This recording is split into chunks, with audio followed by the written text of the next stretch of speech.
ফিরে এলাম বিরতির পর।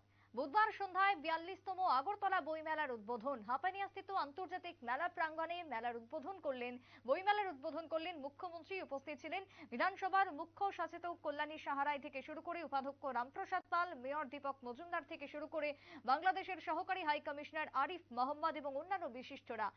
তবে সাধারণের উপস্থিতি ছিল লক্ষণীয়। বইমেলার উদ্বোধনকে কেন্দ্র করে দেখতে দেখতে শুরু হয়ে গেল বইমেলা।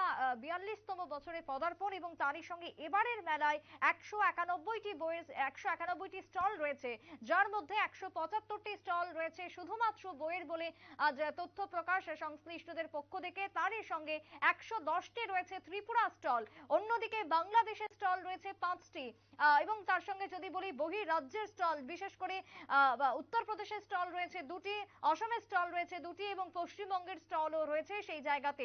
অর্থাৎ সব মিলিয়ে 191টি স্টল, যার মধ্যে 175টি বইয়ের স্টল নিয়ে হই হই করে শুরু হয়ে গেল 42তম বইমেলা। বইমেলাকে কেন্দ্র করে আন্তর্জাতিক এই মেলা প্রাঙ্গণে ছিল মানুষের উৎসাহ উদ্দীপনা। তারই সঙ্গে ভব্য ভারত যে থিম, সেই থিমকে কেন্দ্র করে এবারের বইমেলার সূচনা। বইমেলার উদ্বোধনী অনুষ্ঠানে কি বক্তব্য উঠে এসেছে মুখ্যমন্ত্রীর, শুনুন। এটা কি বলবো, এখন তো প্রযুক্তির কারণে এত ডেভেলপ হয়ে গেছে যে বই এখন মানে আমাদের কম্পিউটার স্ক্রিনে চলে আসে। তো এটার অ্যাডভান্টেজ ডিসঅ্যাডভান্টেজ সবই আছে, আমাদের মোবাইলের মধ্যেও চলে আসে।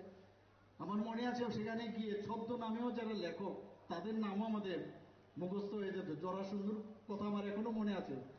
তো এইগুলো আমাদের মুখস্থ ছিল তখন।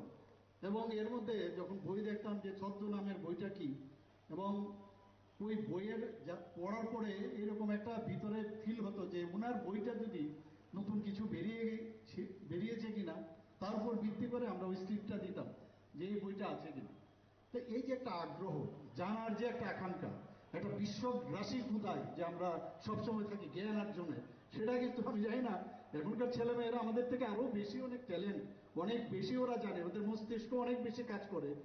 এখন যদিও মোবাইলের মাধ্যমে সব হয়, সব জানে, সব কিছু, কিন্তু তারপরেও বইয়ের যে স্বাদ, তার যে রস, সেটা কিন্তু এই আপনার মোবাইল এবং ইলেকট্রনিক যুগে সেটা সম্ভব না আমি মনে করি।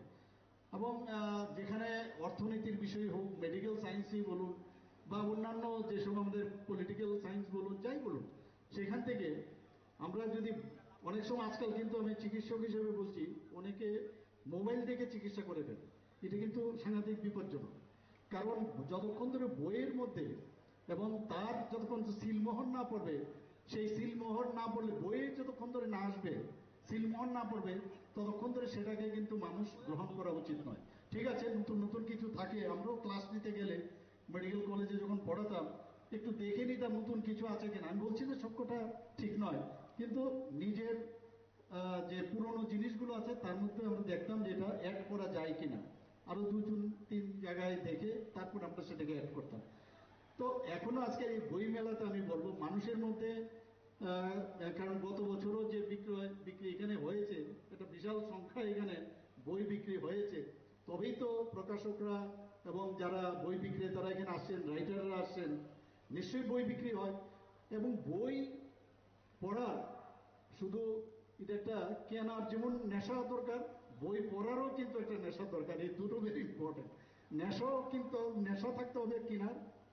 আরেকটা জিনিস আমি দেখি, এটা মিসিং, আমি যেটা দেখি সেটা হচ্ছে, আগে আমরা যখন কোনো অনুষ্ঠানে যেতাম সেখানে কিন্তু, এখন তো আমরা কথায় কথায় ফুল নিয়ে চলে যাই, সে বুকের মতো করে বুকে দিয়ে চলে আসি, প্রেজেন্টেশনটা কমে গেছে।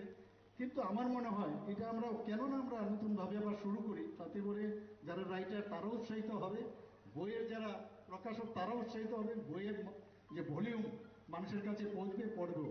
সে আমার মনে আছে এখনো আমাদের যে বিভিন্ন অনুষ্ঠানে যে বই যারা দিয়েছেন তাদের কত সুন্দর করে লেখা, উপহার করে কি সুন্দর করে লিখতো, এই কালচার কিন্তু এখন চলে গেছে। তা আমার মনে হয় ফুলেরও যে বুকে আমরা কিনি দোকান থেকে, তার যে দাম, তার পরিবর্তে বই যদি কিনে আমরা এখন থেকে, আমরা কেন এটা চেষ্টা করি না যে শুধু বই দেবো। এই বইয়ে দিলে কিন্তু অনেক বেশি উৎসাহিত করা হবে এবং বই মেলা কিন্তু সারা বছরই চলবে আমি মনে করি। এবং যারা বিক্রেতারা আছে বিভিন্ন জায়গায় তারাও উৎসাহিত হবে এবং আনবেও বাইরের থেকে নতুন নতুন বইয়ের, সেটা বাংলাতেই হোক, হিন্দিতেই হোক, ইংলিশেই হোক। এবং আমি নিজেও দেখেছি, আমাদের কিছুদিন আগে আমি দিল্লির থেকে আসছিলাম, আমাদের একজন সহকর্মী উনি দিল্লি এয়ারপোর্টে আপনারা শুনলেন মুখ্যমন্ত্রীর বক্তব্য। তবে বইমেলাকে ঘিরে যে বক্তব্য উঠে এসেছে তার মধ্যে উল্লেখ্য যে বইয়ের প্রতি ভালোবাসা বাড়াতে হবে, বই পড়ার মানসিকতা বাড়াতে হবে। যতই আজকে যুগ ডিজিটাল হোক না কেন, বইয়ের মধ্যে যে রস, যে গন্ধ বা যে জ্ঞান রয়েছে তা অন্য কোনো ভাবেই সম্ভব নয়, যেটা মূলত বোঝাতে চেয়েছেন মুখ্যমন্ত্রী। ছোট্ট বিরতির পর ফিরবো, সঙ্গে থাকুন।